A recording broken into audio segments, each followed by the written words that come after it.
Doctor साहब, हमेशा हमारे बड़ों ने कहा कि दांत जो हैं वो एक सुच्चे मोती जिसे पंजाबी में कहा जाता है। मेन वजूहत क्या है? फूड कितना इसके अंदर जो है वो अपना ढालता है, हिस्सा डालता है हमारी दांतों को खराब। आपको कौन सी टूथपेस्ट चाहिए, कितनी चाहिए, किस तरीके से चाहिए, कितनी मिकदार चाहिए, किस तरीके से करना है, ये आपको एक डेंटिस्ट ही बता सकता है। दांत ना सिर्फ देखने के लिए ज़रूरी हैं, मुस्कुराहट के लिए ज़रूरी हैं और खाने के लिए ज़रूरी हैं, बल्कि कुछ अल्फाज ऐसे हैं जो जिनमें ज़ुबान की नोक सामने के दांतों को टकराती है तो अल्फाजों की अदायगी सही होती है। दांतों को ख़राब होने की नौबत क्यों आती है? नौबत इसलिए आती है कि हम बिला वक़्त बेवक़्त खाना पीना रखते हैं लेकिन दांतों की सफाई नहीं करते। बैड बैक्टीरिया के साथ मिलकर दो तरह के तेज़ाब बनाते हैं, एसिड्स, ब्यूटारिक एसिड और लैक्टिक एसिड्स। ये जो तेज़ाब हैं ये दांतों को बिल्कुल वैसे ही गलाते हैं जैसे लकड़ी को दीमक या लोहे को जंग। बदबू भी उनसे आती है मुंह से, मसूड़े खून भी उसमें होता है जब ब्रश करते हैं आप, और मसूड़े सूज भी जाते हैं। देखिए, दांतों का सफ़ेद नज़र आना उनकी सेहत की निशानी नहीं है। बाज़ का जब दांतों में कैल्शियम और फ्लोराइड का इम्बैलेंस होता है तो उसमें भी दांत बहुत सफ़ेद होते हैं। जो एक ब्रश है वो 2 से 3 माह में ख़राब हो जाता है। आपको उनके उबकाइयों की आवाज़ें भी आ रही होती हैं, वो रगड़ते हैं, ये उल्टा नुकसानदेह है।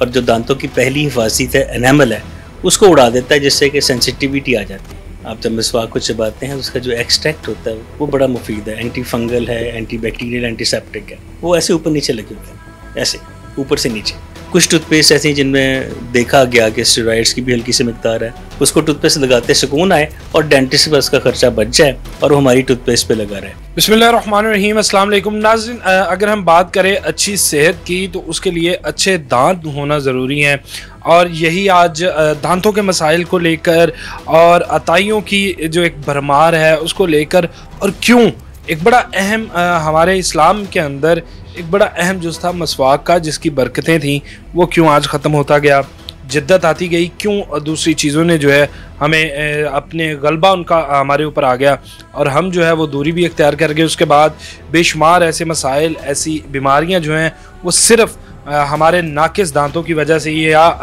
अच्छे दांत ना होने की वजह से, उनकी केयर अच्छी ना करने की वजह से हमें आ लिया उन बीमारियों ने। इसके हवाले से हमारे साथ बात करने के लिए मौजूद हैं डॉक्टर ज़िया साहब।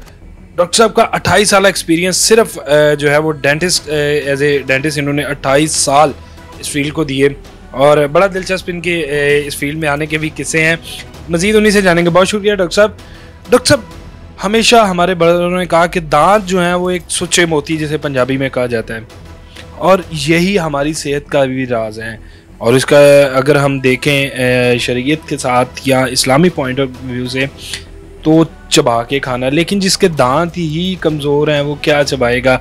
मेन वजूहत क्या है? फूड कितना इसके अंदर जो है वो अपना ढालता है, हिस्सा डालता है हमारी दांतों को ख़राब करने। आपने बड़ा एक अच्छा सवाल उठाया कि अच्छी सेहत के लिए दांत बड़े ज़रूरी हैं। आपने अक्सर देखा होगा पुराने ज़माने से या बुज़ुर्गों के मुँह से कि दांत अच्छे सेहत अच्छी, ये बात बिल्कुल ठीक है। दांत अच्छे से मतलब सिर्फ ये नहीं कि वो सुच्चे मोती या सफ़ेद नज़र आएँ, दांतों की अच्छाई उनके बेहतर वर्किंग में है।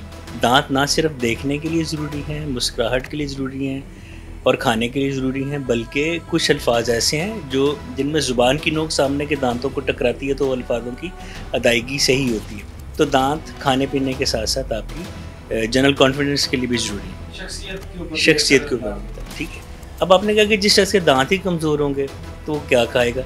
बात यह कि दांत जिस्म के सख्त तरीन हिस्सों में से एक हिस्सा है। हमारी खोपड़ी और दांत ये सख्त तरीन जो हैं जो कि बड़ी देर से ख़राब होते हैं अगर इनकी परवाह ना की जाए। अब दांत क्यों ख़राब होते हैं, दांतों को ख़राब होने की नौबत क्यों आती है? नौबत इसलिए आती है कि हम बिला वक़्त बेवक़्त खाना पीना रखते हैं लेकिन दांतों की सफाई नहीं करते। दांतों की सफाई के लिए एक मिथ है जी कि सुबह उठ के ब्रश करना। सुबह उठ के ब्रश करना बिल्कुल वैसे ही है जैसे आप चोरी होने के बाद आपने दरवाजे को लॉक लगाते हैं। दिन में तो आप खाते पीते रहते हैं, चाय पी ली, कोल्ड ड्रिंक पी लिया, पानी पी लिया, तो जो खुराक के जो लेफ़्ट ओवर हैं, बचे कुछ ज़रात हैं, वो तो साफ़ होकर चले गए। लेकिन रात को जब आप खाना खा के आप ब्रश किए बगैर सोते हैं तो जो लेफ़्ट ओवर हैं, जो बचे कुछ ज़रात हैं, हमारे थूक में मौजूद बैड बैक्टीरिया के साथ मिलकर दो तरह के तेज़ाब बनाते हैं, एसिड्स, ब्यूटारिक एसिड और लैक्टिक एसिड्स। ये जो तेज़ाब हैं ये दांतों को बिल्कुल वैसे ही गलाते हैं जैसे लकड़ी को दीमक या लोहे को जंग। उसके अलावा ये मसूड़ों की सूजन का बायस भी बनते हैं, टार्टर या प्लाक भी जमती है, मसूड़ों बदबू भी उनसे आती है मुंह से, मसूड़े खून भी उसमें होता है जब ब्रश करते हैं आप, और मसूड़े सूज भी जाते हैं। तो असल चीज़ ये है कि खाना पीने की पाबंदी नहीं है, खाने पीने के बाद सफाई करने की पाबंदी है। इस तरह जब बच्चे हैं उनको आप नहीं रोक सकते हैं मीठा खाने से, चॉकलेट खाने से, या जो फ्राइज़ या चिप्स या बर्गर पिज़्ज़ा खाने के, वो खाएँ। ऑल्दो कि सेहत के लिए इतने अच्छे नहीं है, लेकिन अगर आप रोक नहीं सकते तो एटलीस्ट ये तो कर सकते हैं ना कि उनके साथ आप शर्त लगा दें, उनको कंडीशन कर दें कि आपने खाने के बाद ब्रश करना है और फिर अगला को काम। डॉक्टर साहब, सबसे ज़रूरी जो है वो रात का ब्रश लाजमी करके सोएं। सुबह जो है अक्सर हम देखते हैं कि खाने के बाद को कहा जाता है, जैसे ही ब्रेकफास्ट से पहले हम उठते हैं, ब्रश किया, ब्रेकफास्ट किया, उसके बाद हम अपनी रूटीन वर्क पे आ जाते हैं, तो वो ज़रात या वो भी तो नुकसानदेह हैं। खाने से के बाद ज़रूरी नहीं, खाने के बाद, हर खाने के बाद आप हर वक्त आप ब्रश तो लेके नहीं फिर सकते ना। तो इसका हमने ये हल निकाला है कि सुबह नाश्ता करके जब घर से निकलने लगें तब एक ब्रश कर लें, या एटलीस्ट कुल्ली तो ज़रूर कर लें। दोपहर के खाने के बाद भी, या जब भी आप कुछ खाते हैं उसके बाद पानी से कुल्ली ज़रूर कर लें। और रात को चूँकि आप घर पे होते हैं तो प्रॉपरली खाना खाने के बाद ब्रश करें और माउथ वॉश करें, ताकि आपकी डबल प्रोटेक्शन हो जाए।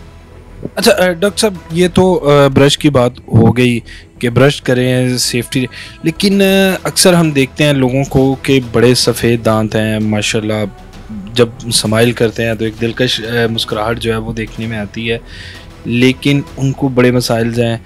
उनकी रूटीन भी सेम है कि रात को ब्रश करते हैं, अक्सर बात भी होती है, इसकी क्या वजह? देखिए, दांतों का सफ़ेद नज़र आना उनकी सेहत की निशानी नहीं है। बाज़ का जब दांतों में कैल्शियम और फ्लोराइड का इम्बैलेंस होता है तो उसमें भी दांत बहुत सफ़ेद होते हैं। तो दांतों का सफ़ेद होना उनकी सेहत की अलामत नहीं है। दांतों का सेहतमंद होना उसके लिए ज़रूरी है कि मसूड़े से खून ना आता हो, ठंडा गर्म ना लगता हो, उनमें कैविटी ना हो, उनमें खाना ना फंसता हो, और खाना चबाने से दर्द ना होती हो। अब इन तमाम बातों का आपको पता कैसे चलेगा? WHO या आलमी इदारा सेहत, उसकी रिकमेंडेशन ये है कि हर 6 माह बाद साल में 2 दफ़ा अपने डेंटिस्ट को विज़िट करें, ताकि कोई भी जो अगर कोई एलिमेंट या गड़बड़ हो रही है दांतों या मसूड़ों में, मौके पर पकड़ी जाए। हर बीमारी को शुरू में पकड़ लेना आसान होता है, उससे वक्त भी बचता है और पैसे भी बचते हैं, तकलीफ भी बचती कम होती है।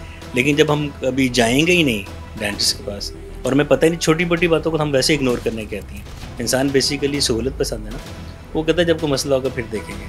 लेकिन जब कोई मसला होता है और वो बातों का इग्नोरेंस की वजह से, नज़रअंदाज करने की वजह से इस हद तक पहुँच जाता है कि हमारे पास उसका कोई हल नहीं होता। अच्छा डॉक्टर साहब, बात हम सफाई की कर रहे थे, ब्रश की कर रहे थे।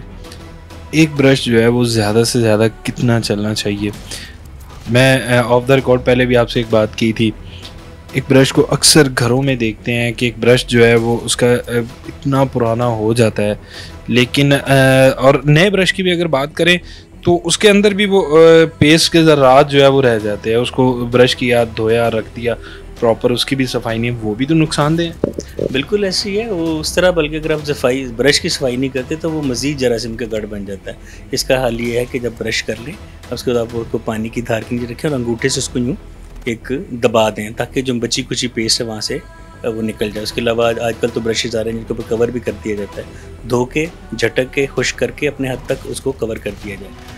तो ये है कि जिससे आप अपने ब्रश को ज़्यादा देर तक इस्तेमाल कर सकते हैं। यूजुअली जो एक ब्रश है वो 2 से 3 माह में ख़राब हो जाता है। अच्छा, कुछ लोग तो वैसे इतनी ज़ोर से ब्रश करते हैं कि वो 15 दिन में ख़राब कर लेते हैं। वो लगे होते हैं यूँ, आपको उनके उबकाइयों की आवाज़ें भी आ रही होती हैं, वो रगड़ते हैं। ये उल्टा नुकसानदेह है। नुकसानदेह आगे चल के बताऊँगा कैसे। वो ब्रश के ब्रिस्टल मुड़ जाते हैं। जब मुड़ा हुआ ब्रिस्टल आपके दांतों से टकराता है तो वो दांतों की सफाई नहीं करता, वो दांतों को रगड़ता है और जो दांतों की पहली हिफाजत है, एनामल है, उसको उड़ा देता है, जिससे कि सेंसिटिविटी आ जाती है। तो ब्रश को बहुत ज़ोर से भी नहीं करना चाहिए और बहुत अरसे तक भी नहीं करना चाहिए।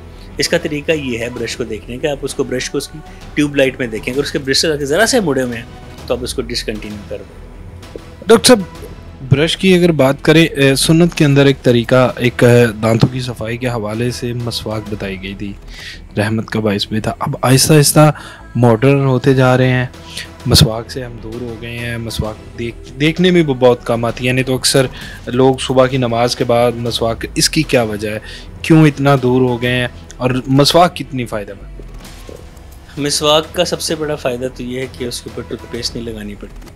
आप जब मिसवाक को चबाते हैं तो उसका जो एक्सट्रैक्ट होता है वो बड़ा मुफीद है, एंटी फंगल है, एंटी बैक्टीरियल, एंटीसेप्टिक है। दूसरा, आपने देखा होगा कि मिसवाक यूज़र्स जो हैं, जो मिसवाक इस्तेमाल करते हैं, वो ऐसे ऊपर नीचे लगे होते हैं, ऐसे ऊपर से नीचे।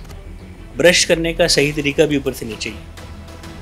ब्रश का सिर्फ एक वाहिद एक आप कह लें कि थोड़ी सी डाउन साइड ये है कि वो पीछे दाढ़ों तक नहीं उसको लेके जा सकता, आप उसको सिर्फ यहाँ तक प्री मोलर्स तक ही जा सकते हैं। तो ब्रश उसको देख के बनाया गया, मॉडिफाइड उसका हैंडल होता है उसका आगे से जो उसके ब्रश ब्रिस्टल्स हैं कि वो आगे तक चला जाता है। तो ब्रश बेसिकली मिसवाक को देख के बनाया गया, एक मॉडिफाइड मिसवाक है। जहाँ तक मिसवाक का तल्लुक़ है तो ये सुन्नत रसूल सल्लल्लाहु अलैहि वसल्लम भी है, यानी कि शिफा के साथ साथ ये सवाब का बाइस भी है। लेकिन इंसान चूँकि जिद्दत पसंद है, खूब से खूब तर, ऊपर से ऊपर, टॉप इज़ ऑलवेज एम्प्टी, लेकिन इसका मतलब हरगिज़ ये नहीं है कि हम मिसवाक को छोड़ दें। और अगर मिसवाक नहीं कर पाते तो इसमें कोई इतनी ख़ास बुरी बात नहीं है, ब्रश करें, क्योंकि ब्रश भी मिसवाक की ही एक मॉडिफाइड किस्म है। अच्छा डॉक्टर साहब, ये हम मसवाक की बात कर रहे थे, ब्रश की बात कर रहे थे, पेस्ट के बारे में कहा जाता है बड़े तेज़ आ जाते हैं इसके ऊपर, जो इसमें इस्तेमाल होने वाली चीज़ें हैं कुछ ममनुआ भी हो जाती हैं, इसकी मिकदार भी कभी एक ख़ास ख्याल रखा जाता है, लेकिन जो है वो नुकसानदेह भी है। ये इस बात में कहाँ हद तक सच्चाई है कि वाकई एक अक्सर मैं पढ़ रहा होता हूँ तो उसको कहा जाता है कि मटर के दाने के बराबर पेस्ट आए, लेकिन अक्सर देखते हैं कि वो एक पूरा जिस तरह एड्स में दिखाया जाता है तो पूरा ब्रश के ऊपर एक लाइन लगा देते हैं।